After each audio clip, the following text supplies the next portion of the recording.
Hey everyone, Jared Gatsby, your local real estate superhero here again. Good morning, happy Wednesdays. For some people, we are officially halfway through the week, and we're just starting our days off with something that we're grateful for. Everyone knows that I do my gratitudes in the morning, so I try to record it as quickly as I can afterwards. But I pick 5 things that I'm really grateful for, either the day before, something that's happened in the past, or something I'm excited for maybe the day going forward or something in the future. So starting off with number 1 is really simple because yesterday was Taco Tuesday.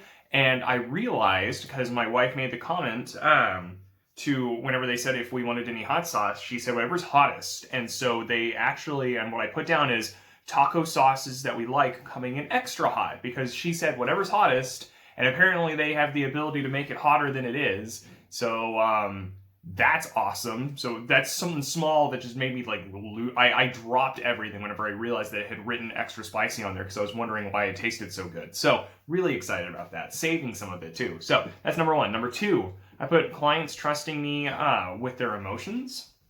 They do say that, moving is one of the 3 most stressful times in a person's life alongside, marriage and death. And so I worked in the death industry for a long time and dealt with a lot of those really intense emotions. But people don't usually associate moving with those emotions until they're in the middle of it. And sometimes a lot of that can come from outside sources too. It's not always about moving, but moving can be a stressful factor put on top of a bunch of other stuff. So I'm not going to go into context on who was really genuine with me, but it's really nice that people seem to trust me with that level of transparency and emotions, because it's not easy to do. Everyone saw how, I was so grateful that people were willing to listen to me whenever I had issues. And so the least I can do is be willing to listen to other people when they have theirs. So that's going to go into my question for the day, is just, what's one time that someone really trusted you to be vulnerable? But that's number 2. We'll go into the questions at the end. Number 3 is our home is cleaner than usual. So we've been stuck inside for, most of 2020.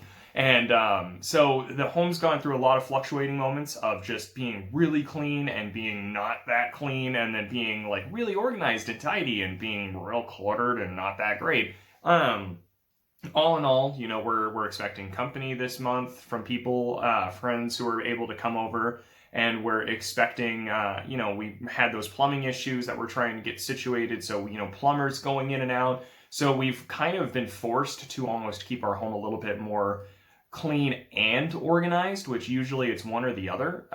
And so it's really cool. We also recently got our backyard a little bit more under control. I say a little bit because the backyard's never really been under control since we moved in here. And so it's getting there.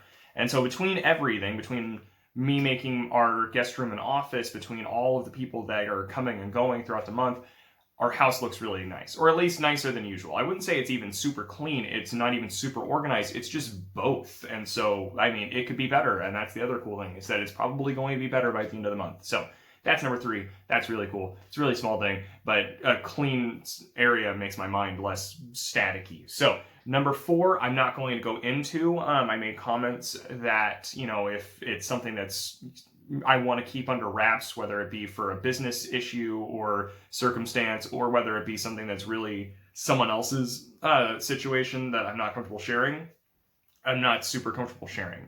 This one does go into some business stuff. So rather than come up with another 4th one, I will just go into a little bit of context on what it is without saying what it is. Number 4 is just some big changes that I'm going to be making to my business. This is not the same as some of the strategies and stuff that I've been talking about implementing. This is a big change that's been in the works for a short amount of time now, but it's been in the works. And so it's going to be really exciting to kind of announce it for some of the people.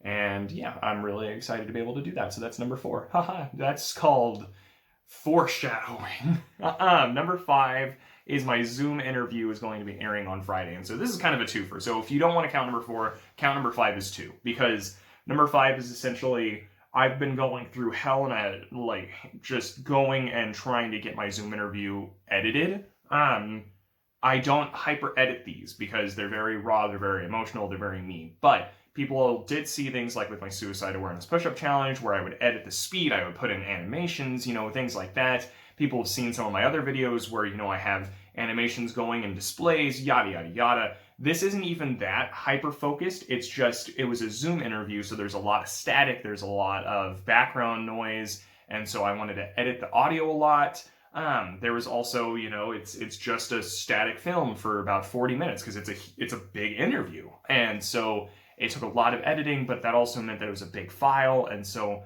my computer would be able to hold it, but it didn't have the software that I needed to be able to edit it because I edit most of my stuff on my phone, which is what I'm recording on right now. Because my phone has a really cool editing app that I enjoy. And my computer doesn't seem to have anything like that unless I want to spend a lot of money. And so my computer has the space, but not the software. My phone has the software, but not the space. And so I have been just juggling things, trying to figure out how to work it. And it hasn't been working. It is now. So yay for that. And so I'm going to make that air Friday. I'll make a separate video announcement kind of talking about who I interviewed and when you guys can expect it. But it's going to happen this Friday. And I'm excited to be able to share that. And I'm excited to start doing more of them too, because they're really cool. So that's number 5, and it could be qualified as a second number 4 as well, because it's going to air on Friday, which is exciting, but I also got all of the tech crap under control, which is arguably more exciting. But that's my 5 things that I'm really grateful for.